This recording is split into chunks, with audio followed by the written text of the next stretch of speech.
Vivimos en un mundo en constante cambio que usted merece entender, porque es imposible interpretar la realidad que vivimos sin conocer cada uno de sus colores. Porque muchos son los tonos de la actualidad. Presentamos Matices.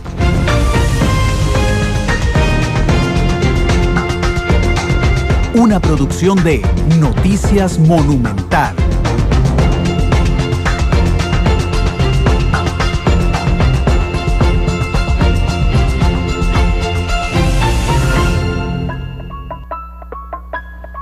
Hola, ¿qué tal? Buenas tardes, son las 2:43. Bienvenidos a Matices. Hoy un poco atrasados, por supuesto, por el partido de la Champions League, pero siempre con matices. Hoy hablando de un tema muy interesante y es las decisiones que ha tomado el gobierno de Nicaragua de armarse.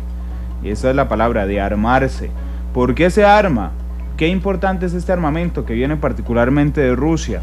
¿Qué efectos tendría para Costa Rica? ¿Qué poder militar tiene Nicaragua? Es parte de lo que hablaremos hoy con uno de nuestros expertos, el experto en materia de seguridad internacional, don Álvaro Ramos. Así es que vamos muy rápidamente a escuchar el boceto del día de hoy de nuestra productora Isel Martínez, hablando precisamente de por qué estamos hablando de Nicaragua esta tarde. Las grandes obras inician con un borrador. Para elaborar el tema de hoy, este es nuestro boceto.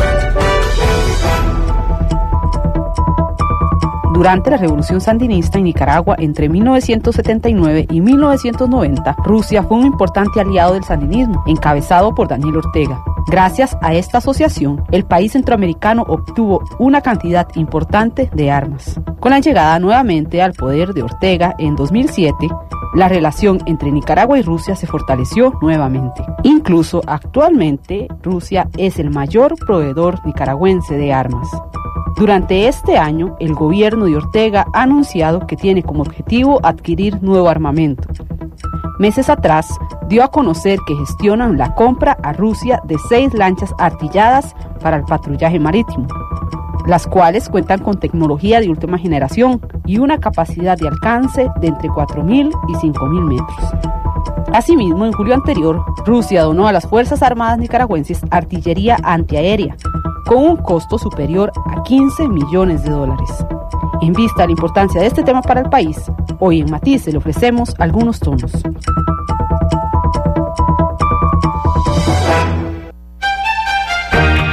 Diferentes colores. Diferentes visiones. Blancos y negros.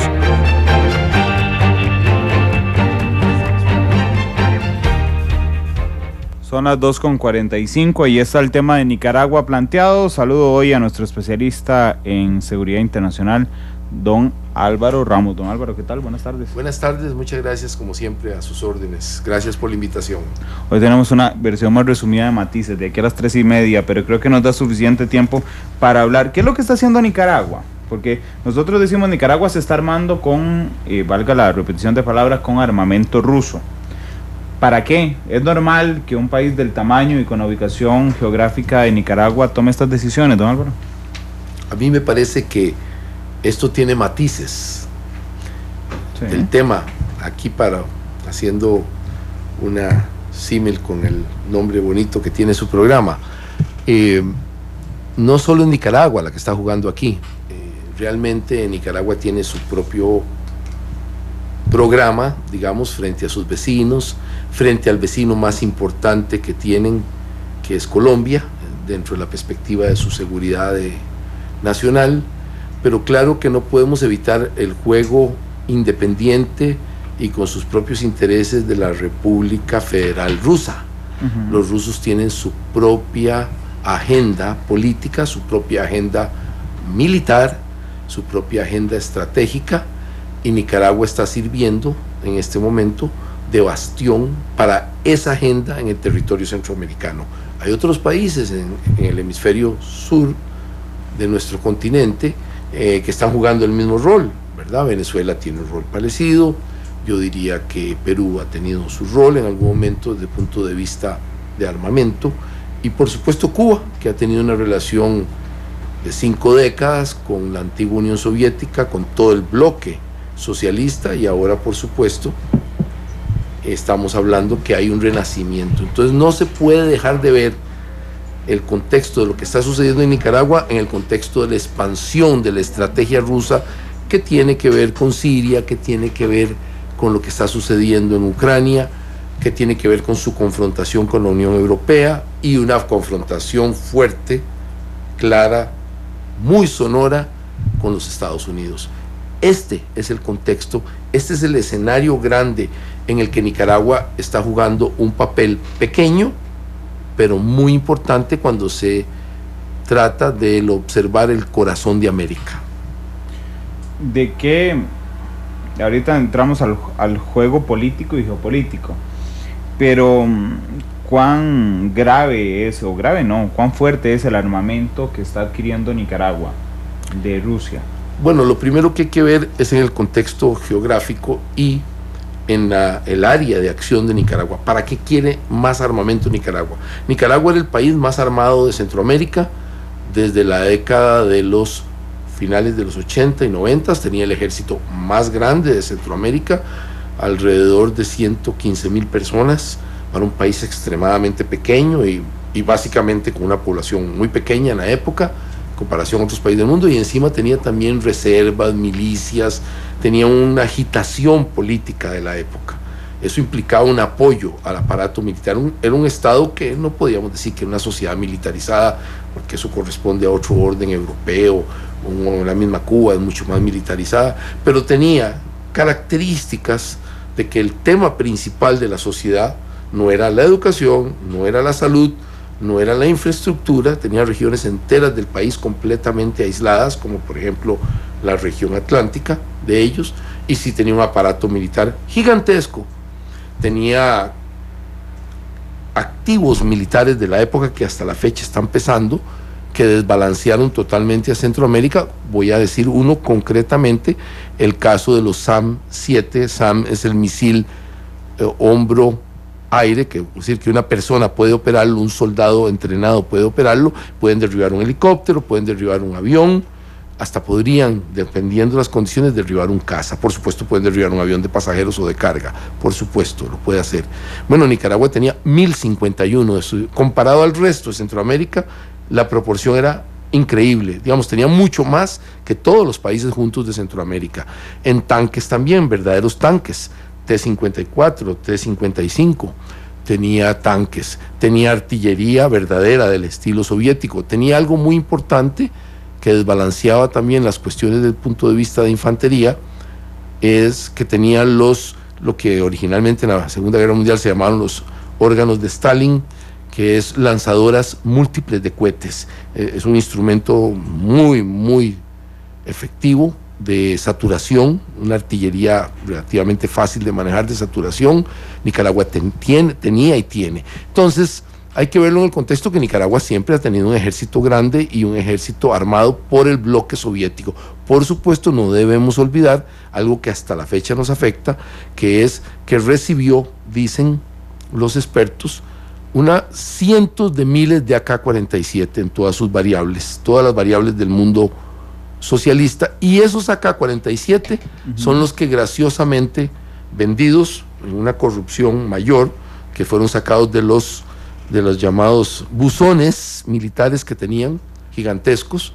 Algunos de ellos fueron vendidos y son los que polularon en toda Centroamérica en el crimen organizado de México, y por supuesto mantuvieron armada y activa por mucho tiempo, no podemos decir lo que eso sea así ahora, pero por muchos años, a la guerrilla de las FARC y del ELN de Colombia. Por ende, las armas de Nicaragua han pesado enormemente como vectores de violencia, como vectores de alimentar grupos y estructuras en toda Centroamérica y en el norte de Sudamérica.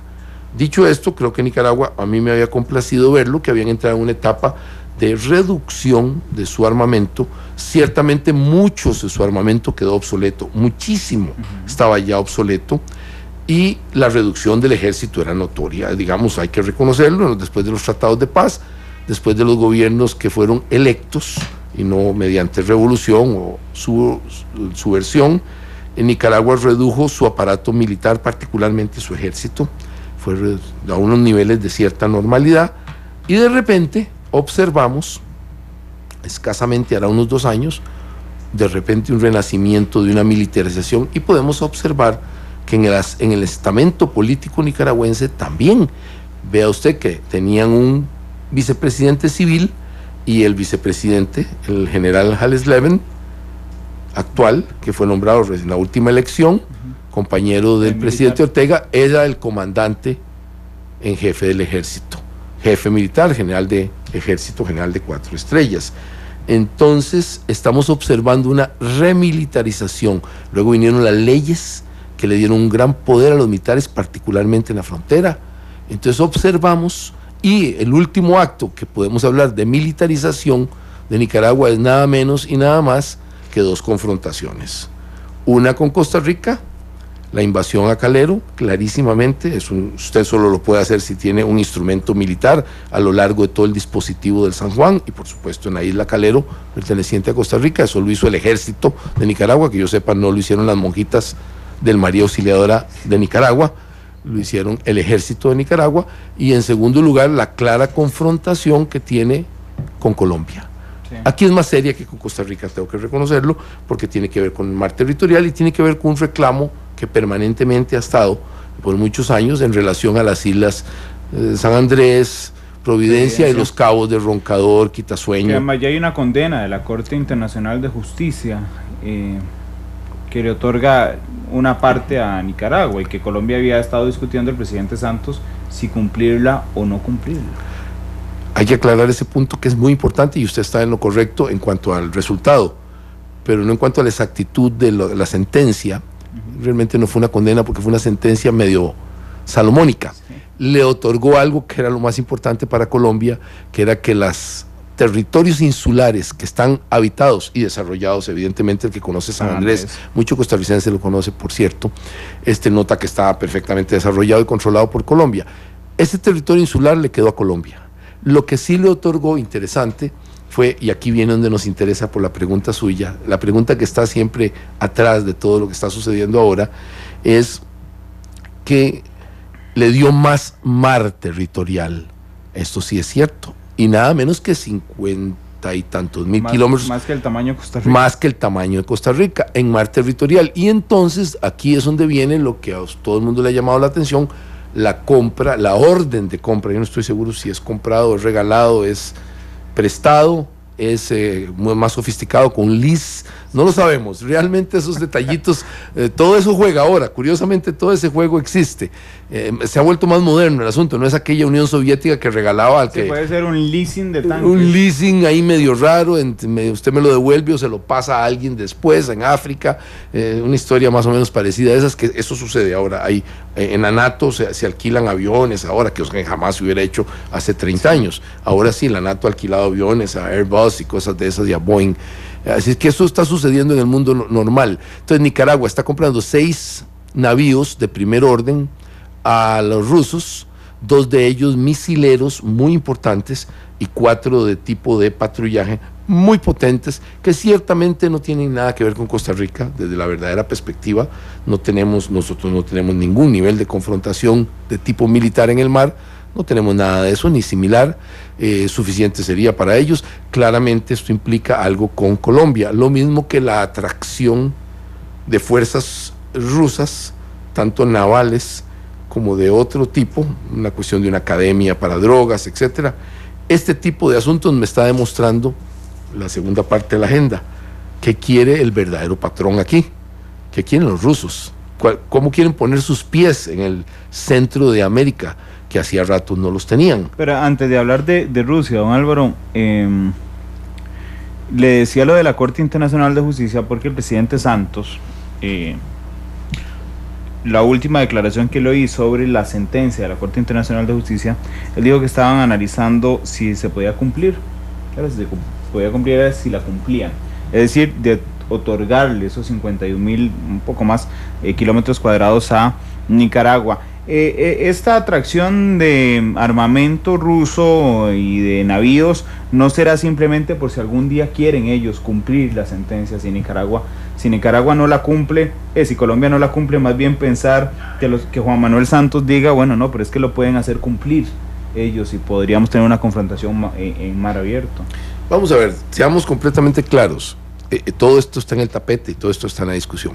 Si Nicaragua quisiera tener una confrontación militar con Colombia, que no ha habido signos de eso realmente, no hemos tenido por dicha, no hemos tenido ninguna verdadera acción de ninguna de las dos partes.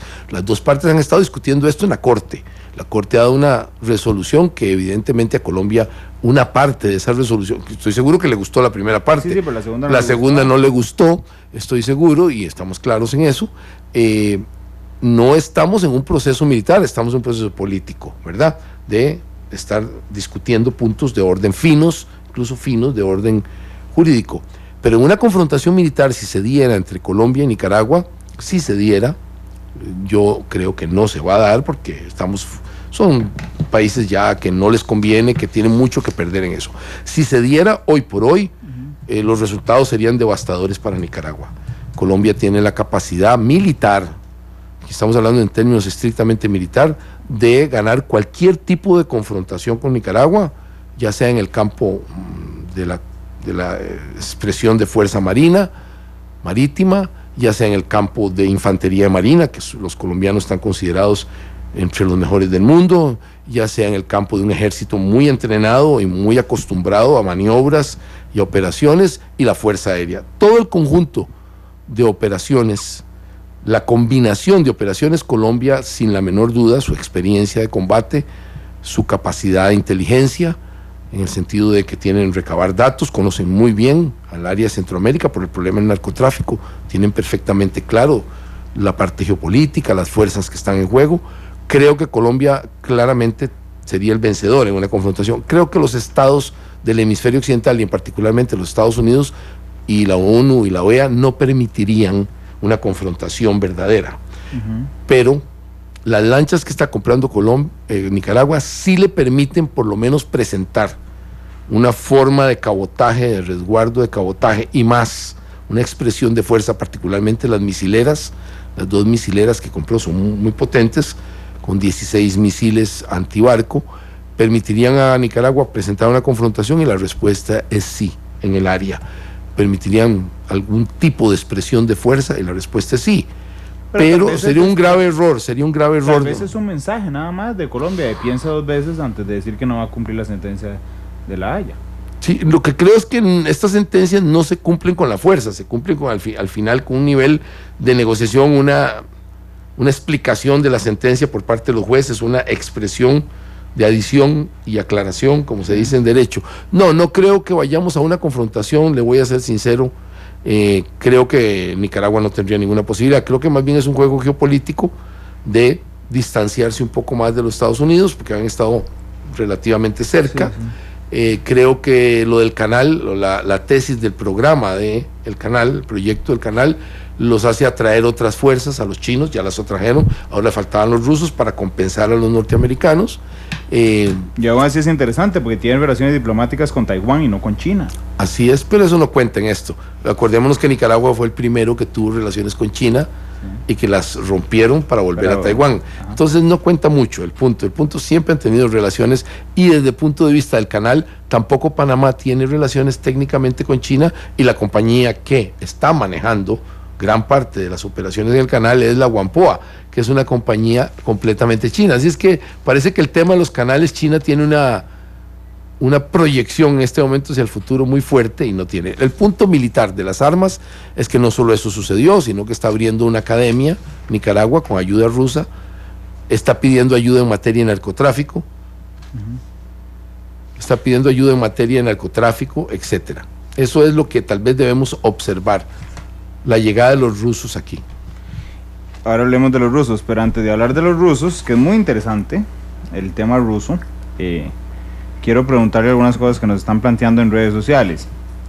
Dice Rafael Porras: pienso que una estrategia de Nicaragua es invadir Costa Rica para expandir el canal y ser base militar de Rusia en contra de Estados Unidos.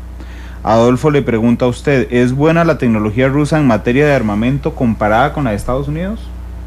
Sí, para Nicaragua es bastante buena, es suficiente. La AK-47 y sus derivados, hasta los más modernos actuales, que ya unas variables bastante avanzadas, son muy efectivas, han probado, es el arma más efectiva, digamos, el AK-47 original y todas las variables que vinieron al futuro. Para Nicaragua es bueno, para el tipo de operador militar, el tipo de soldado, es el instrumento correcto. Los SAM-7 han probado ser efectivos, simples, pero efectivos contra la amenaza costarricense o la misma amenaza, digamos, colombiana, que no tiene el sistema de antimedidas electrónicas como si tienen los países de la NATO, para ponerlo en su verdadera perspectiva. En otras palabras, sí, el armamento ruso es correcto para Nicaragua, y la doctrina en la que todos los altos oficiales, todos los generales, coroneles, tenientes coroneles, que hoy son los jefes del ejército y las Fuerzas Armadas y Policía de Nicaragua, todos fueron educados en la antigua Unión Soviética, o en Cuba, o en Alemania Oriental, o en Checoslovaquia, algunos incluso en Corea del Norte. Por ende, la doctrina está adaptada al armamento y el armamento está adaptado a su doctrina. La pregunta es si nos van a invadir a nosotros. La respuesta es ya lo hicieron en una forma moderada, por supuesto, una invasión a un lugar desolado. Esa invasión ya se dio. Nicaragua ya invadió a Costa Rica en el área de los 3 kilómetros cuadrados de Calero, que ocuparon y que, por cierto, hicieron, en el caso, destrozos y las dragas esas primitivas que metieron ahí solo para destrozar, porque curiosamente metieron dragas muy efectivas destrozando el ambiente, pero nada efectivas para limpiar el canal principal del río. Uno hubiera creído que lo importante era el canal principal del río, limpiarlo, que todavía hoy está perfectamente taponeado. Sí. Entonces se nota que las dragas no eran dragas, sino eran instrumentos de expresión política para, digamos, disturbar la paz de Costa Rica, y en particularmente el gobierno de doña Laura, por el cual tenían un especial rencor o una especial inquiria, yo no sé cómo llamarlo. Se notaba claramente, no se podían ni hablar, básicamente. Eso es un problema serio, porque tenemos que ser sinceros con Nicaragua. Si usted hace una encuesta aquí, la inmensa mayoría de los costarricenses normales quisieran probablemente estar en otro barrio. Es un problema hasta psicológico de nosotros, e histórico ahora, y ahora ratificado por esta invasión de Calero. Obviamente desearían no estar en este barrio con este vecino. Esto es una cosa, suena feo, pero es la pura y santa realidad. A la inmensa mayoría de los que usted haga la encuesta, usted la puede hacer aquí, tiene usted la capacidad como un medio de primer nivel nacional, y verá usted el resultado. Es decir, si usted pone a escoger, prefiere tener a Nicaragua u otro vecino, va a salirle un resultado que probablemente a la gente no le guste oírlo, en el sentido que va a ser muy fuerte el apoyo. Pero la realidad es que estaremos aquí, hemos estado en los últimos 500 años de historia europea juntos, hemos estado en los últimos 13.000 años de historia pre-europea, que es la original historia de nosotros, juntos con los nicaragüenses, o los ciudadanos o habitantes originales de estas tierras, no tenían ni este nombre. Incluso en la Gran Nicoya es una sola cultura y abarca Costa Rica y Nicaragua. Claro, perfectamente abarca, somos la misma cultura en esa parte de cada uno de los países. Aquí estaremos en los próximos 500 años, el mismo grupo, el mismo conjunto humano. Tenemos que buscar algunas formas de acomodo. El que es un poquito más exógena la relación es con Colombia, porque si usted se fija es una relación solo del mar. Sí. Realmente no hay, Colombia no está físicamente, la Colombia tradicional, ahí.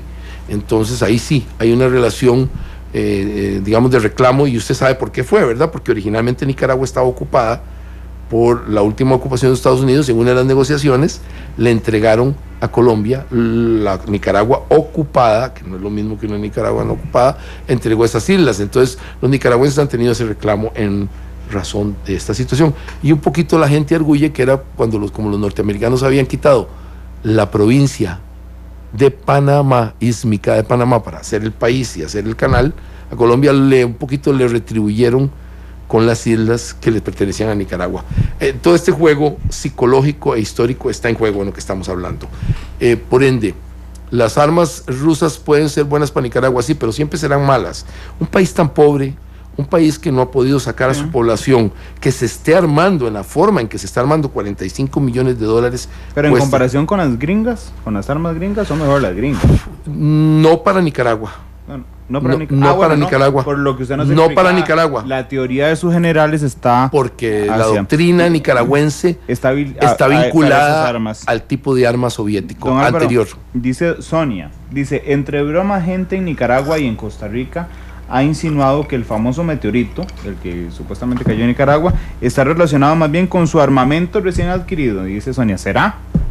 Bueno, eso estaba discutiendo yo hoy en la mañana con mi familia, exactamente ese punto y estos días, porque realmente es sospechosísimo que haya estallado en la base de la Fuerza Aérea, cerca del aeropuerto. Uno observa las fotos y no se necesita ser ningún astrónomo para ver que no hay lo que se nota en todo meteorito, una quemazón, particularmente si usted tiene... No hay una quemazón. No hay una quemazón de la materia vegetal, no hay una sola quemazón y lo que usted ve es una gran explosión. Y nadie vio el destello que vimos todos en Rusia, que desde en aquel del 1907 en Siberia todo el mundo habla de unas zonas totalmente quemadas y arrasadas.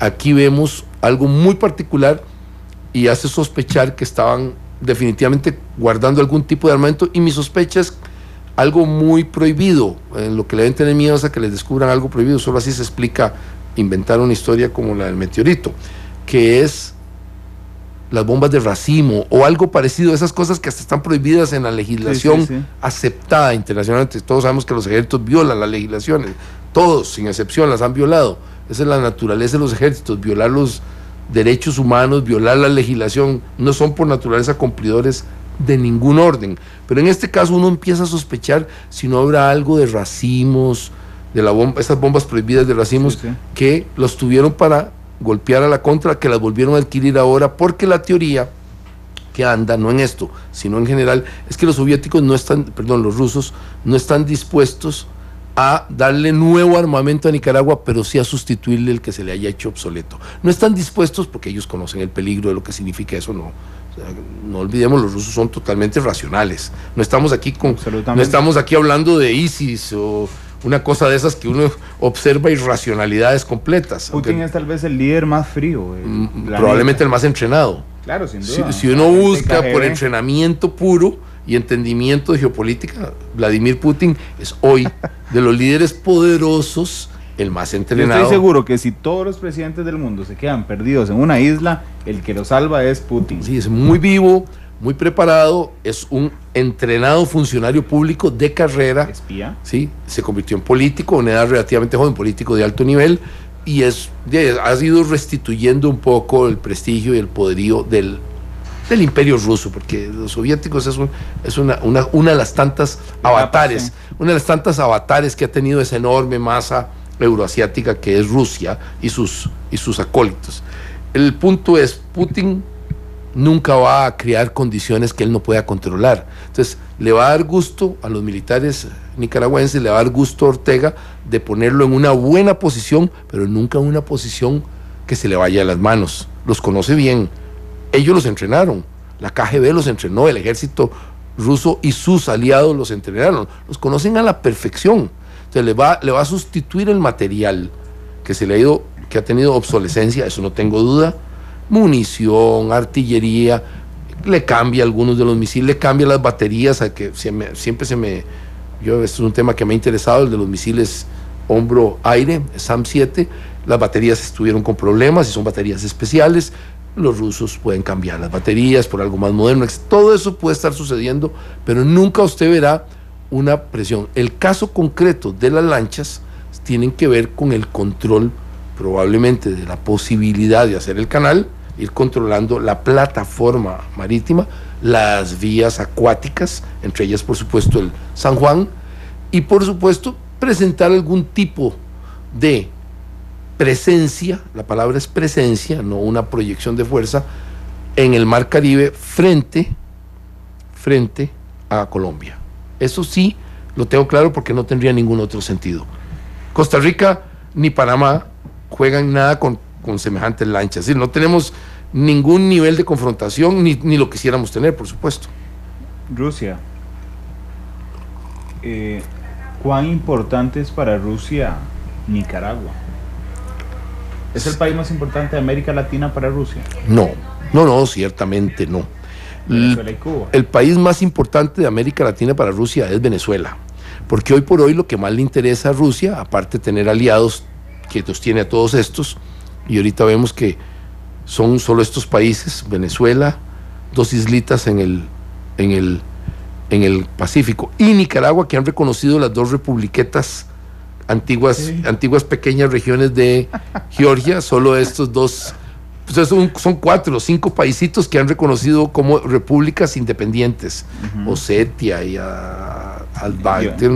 Azerbaiyán, algo así se llaman, creo, una cosa así, que las reconocieron. Nicaragua es uno de los poquísimos países Abjasia y Osetia del Sur. Exactamente.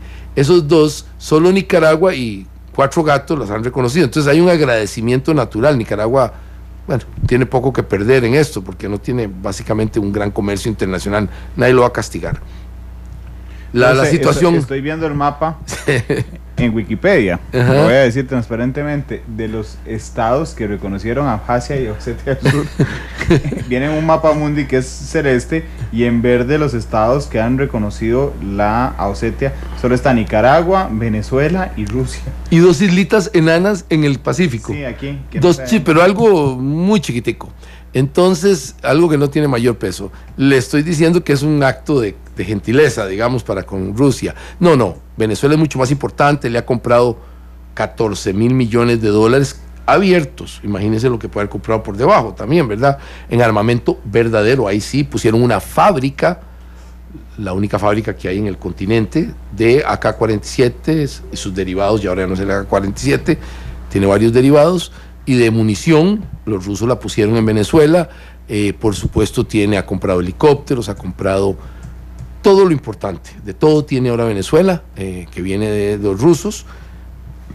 Y Perú era el segundo más importante como comprador, que tenía un buen armamento. Cuba ha quedado muy atrás en el sentido de compra de nuevo armamento. Por supuesto es importante el mantenimiento del que tenga, que todo venía de ese mundo. Pero no, el país más importante es Venezuela, que además es el que tiene más peso político.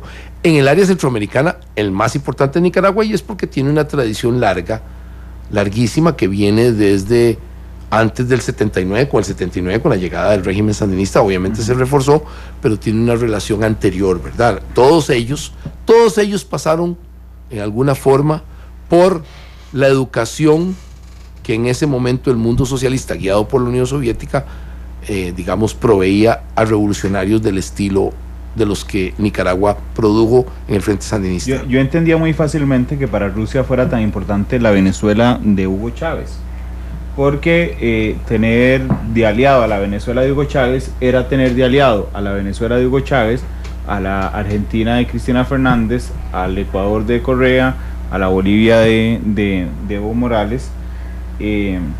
Pero yo no noto ese liderazgo, digamos, regional de Nicolás Maduro, por ejemplo, para ser una figura clara de los rusos. Por eso le pregunté porque a veces me parece geopolíticamente, inclusive más cercano a Estados Unidos, Rusia, más cercano territorialmente, y con la idea esta del canal, ¿verdad? No, Venezuela es muy importante por varias razones. Primero, que hemos de recordar que el régimen que está en Venezuela no es solo Maduro. Las Fuerzas Armadas venezolanas tienen un peso, probablemente en toda América Latina, es las Fuerzas Armadas con más peso político. Muchos de los que hoy vemos como políticos muy fuertes en los partidos que están en la coalición del gobierno, Diosdado Cabello, por ejemplo, para poner uno, sí. Arias, son en realidad militares. Es un militar. Son militares, es el contacto de la parte política con los militares, porque es un militar que se convirtió en político, pero sigue siendo un hombre que vino de las promociones militares. Por supuesto, Chávez era uno perfecto, y uno nota que en todos los ministerios importantes hay un militar, ya sea de ministro o de viceministro o varios viceministros. Es un régimen que dentro del concepto, que tiene una estructura civil, no tengo duda, el estamento militar tiene un enorme peso, y este es el estamento que tiene relación con los rusos. Son los militares los que tienen relación con los rusos. Entonces los rusos tienen una enorme influencia a través del chavismo, pero a través de los militares también. Pero Chávez era militar, pero Maduro no. Maduro no, y le ha costado. Por eso es que él tiene que distribuir el poder, y usted ve la cercanía con la que tiene a la familia ahora puso de vicepresidente al yerno de Chávez, y la familia sigue siendo muy cercana Juan Miguel Chávez. Entonces él va jugando los dos aspectos precisamente por el balance que tiene que tener. No, Venezuela es mucho más importante, probablemente Venezuela tenga las mayores reservas de energía del mundo, si tomamos en cuenta la parte bituminosa, la parte de las arenas pesadas cargadas de hidrocarburo a lo largo de la cuenca del Orinoco. Venezuela definitivamente tiene una capacidad energética, es el único país del hemisferio occidental que le sobra energía, obsérvelo, es el único que le sobra petróleo, le sobra gas, si tiene un excedente que puede exportar, los demás andan escasísimos todos o deficitarios en su propia, digamos, Brasil hace balances, que ha logrado hacer balances con un gran esfuerzo, una diversidad enorme de productos, pero energéticamente exportar, es Venezuela la única potencia energética del continente, una gran potencia. Y tener de aliado a alguien que le puede cerrar las válvulas de energía a los Estados Unidos, porque también está a 2 días de barco, 2 días y medio de barco Venezuela. Traer el petróleo desde el Golfo Pérsico es una cosa muy diferente a traerlo del lago de Maracaibo o de la cuenca del Orinoco. Son 2 cosas completamente diferentes. Por ende, usted puede notar que Venezuela es, si usted tiene de aliado a Venezuela, usted tiene siempre una daga puesta en el cuello de los Estados Unidos en materia energética. Y además es el país que hace el cierre al Caribe. Si usted ve el cierre en el Caribe, son ellos los que cierran el Caribe.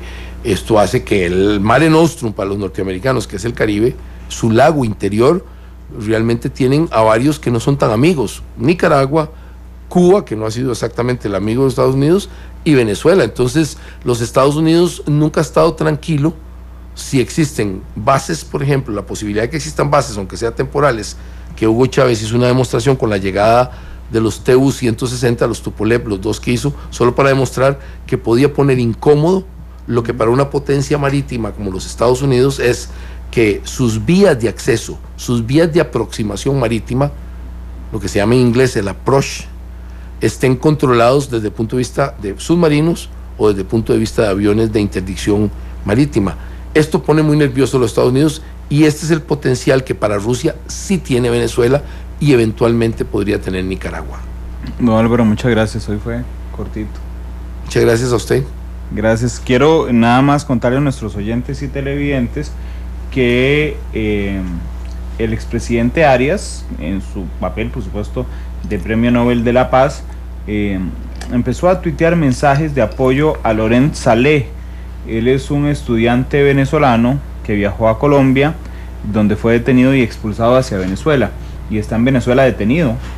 Y entonces dice el expresidente Arias hace unos instantes en Twitter: quiero alzar mi voz en nombre de Laurent Saleh, quien ha sido tomado prisionero en Venezuela. Laurent Saleh es un preso político que no ha cometido otro delito que oponerse al régimen venezolano. Sí, Laurent Saleh es un preso político y los presos políticos no existen en las democracias. Así es que bueno, ahí está la cuenta del expresidente Arias, que es @oariascr. Ahí pueden seguir la historia. Geopolíticamente yo quiero terminar un punto con un pensamiento que siempre quiero para que los costarricenses y nuestros oyentes en el exterior mediten. Uno nota la frontera entre Estados Unidos y México, que tiene mucha cantidad de eventos y problemas: narcotráfico, coyotes, contrabando, me imagino, de uno y otro lado, ¿verdad? Viniendo, y uno nota un enorme diferencial, digamos, y ese diferencial viene en las diferencias económicas, y eso genera todos estos fenómenos criminales y medio criminales de un alcance muy tenso. Imagínese usted que entre Costa Rica y Nicaragua existen mayores diferencias económicas, las proporciones son más grandes que entre México y Estados Unidos, y la frontera es pacífica. Si los costarricenses, que son los que tendrían la gran presión, han hecho un enorme esfuerzo en no confrontar a Nicaragua. Fíjese en este punto, las diferencias económicas entre Nicaragua y Costa Rica son más grandes, mucho más grandes las razones de diferencia que entre Estados Unidos y México. Y nosotros no hemos tenido verdaderas confrontaciones. En cambio, en México y Estados Unidos hay una frontera militarizada, sí, con enormes murallas, con capacidad electrónica. Así es que hay que reconocerle a la sociedad costarricense que ha sido extremadamente paciente con toda la problemática social de Nicaragua, que en alguna medida ha tenido su forma de ventilarse en el territorio costarricense. Álvaro, muchas gracias. Nos vamos con una pausa comercial. Gracias por estar con nosotros en Matices. Los esperamos a las 7 de la noche en nuestra tercera emisión de Noticias.